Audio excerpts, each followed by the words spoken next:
Alright guys, sorry, I accidentally stopped recording for Diary of a Wimpy Kid Book 1 read aloud. I, by accident, pressed the stop button and I did not want to redo it and I got a little mad, but it's alright. I guess this is the second part of, this is Reading Diary of a Wimpy Kid Book 1, Part 5 of 7, Part 2 of 2, because Part 1 was the other stuff. I don't know. Let's just get into this.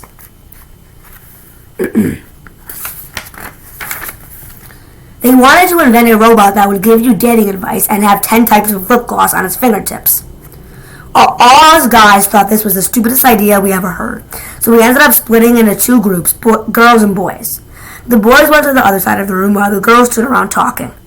Now that we had all the serious workers in one place, we got to work. Someone had the idea that you can say your name to the robot and it can say it back to you. Hi, Bob. Hi, Bob. It is very nice to meet you, Bob.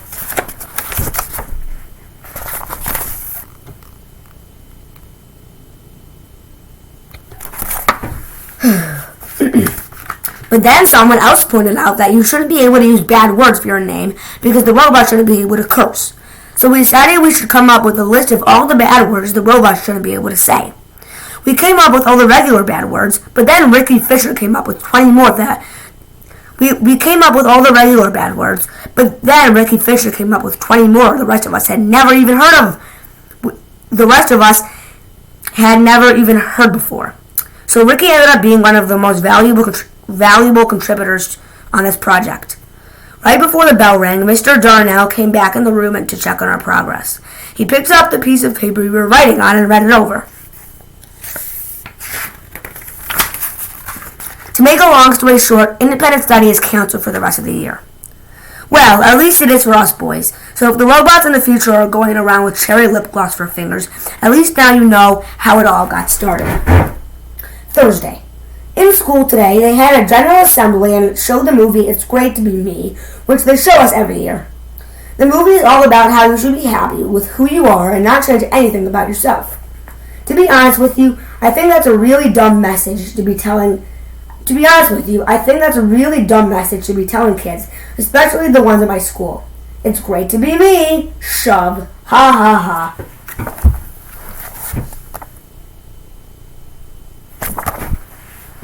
Later on, they made an announcement that there are some openings on the safety patrols, and that got me thinking.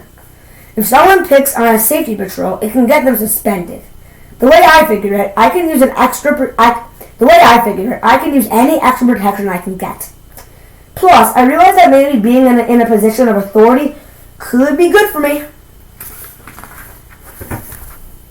Can we please cross the street now? Nope, but we've been standing here for an hour.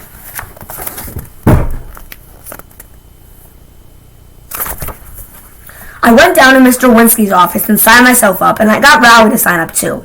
I thought Mr. Winsky would make us do a bunch of chin-ups or jumping jacks or something to prove we were up for the job, but he just handed us our belts and badges on the spot.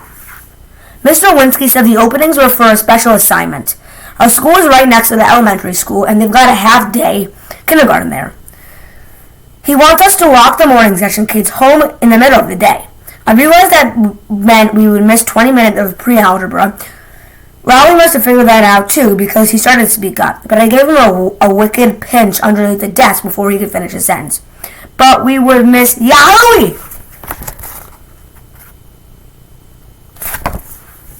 I couldn't believe my luck. I was getting instant bullet protection and a free pass from half of I couldn't believe my luck. I was getting instant bullet protection and a free pass from half of pre-algebra, and I didn't even have to lift a finger. Tuesday. Today was our first day as safety patrols. Me and Rowley didn't technically have stations like all the other patrols, so that means we don't have to stand out in the freezing cold for an hour before school.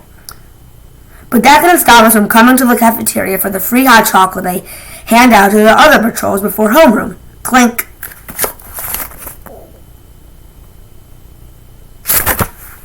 Another great perk is that you get to show up 10 minutes late for first period. Hello!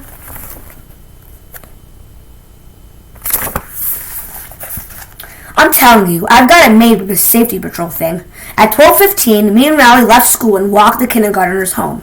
The whole trip ate up 45 minutes, and there were only 20 minutes of pre-algebra left when we got back. Walking the kids home was no sweat, but one of the kindergartners started to smell a little funny, and I think maybe he had an accident in his pants. He tried to let me know about it, but I just stared straight ahead and kept walking. I'll take these kids home, but believe me, I didn't sign up for any diaper duty. Tug tug.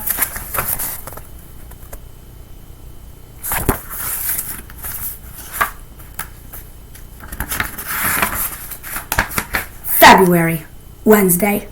Today it snowed for the first time this winter, and school was canceled. We were supposed to have a test in pre-algebra, and I've kind of slacked off ever since I became a safety patrol, so I was psyched. I called Riley and told him to come over. Me and him have been talking about building the world's biggest snowman for the past couple of years now. And when I say the world's biggest snowman, I'm not kidding. Our goal is to get into the Guinness Book of World Records. Flash.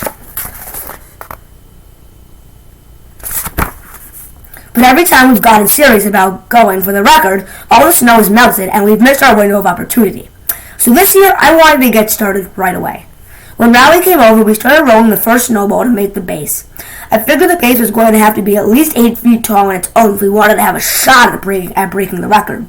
But the snowball got real heavy and we had to take a bunch of breaks in between rolls so we could catch our breath.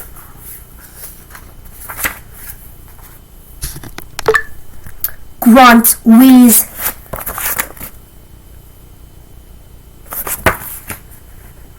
During one of our breaks, Mom came outside to go to the grocery store, but our snowball was blocking her car in. So we got a little free labor out of her. Grunt, wheeze.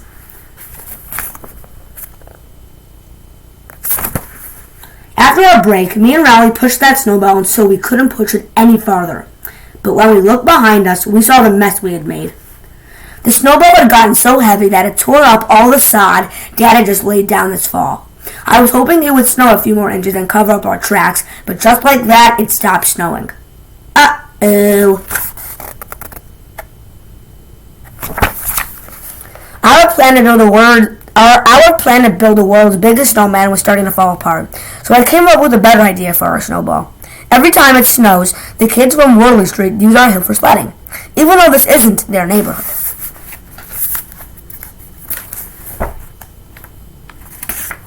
Alrighty, ladies and gentlemen, there it is. So, for some reason, I ended the recording by accident. So, we only have 2 more parts. We have part 6 of 7 and part 7 of 7 of reading the first Wimpy Kid book.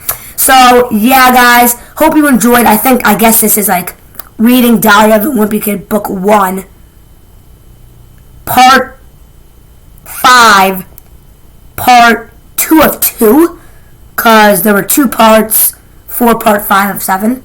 I guess, subscribe, like, turn on post notifications, whatever you want. And that's the video. Hope you enjoyed. See you guys in the next one. Peace.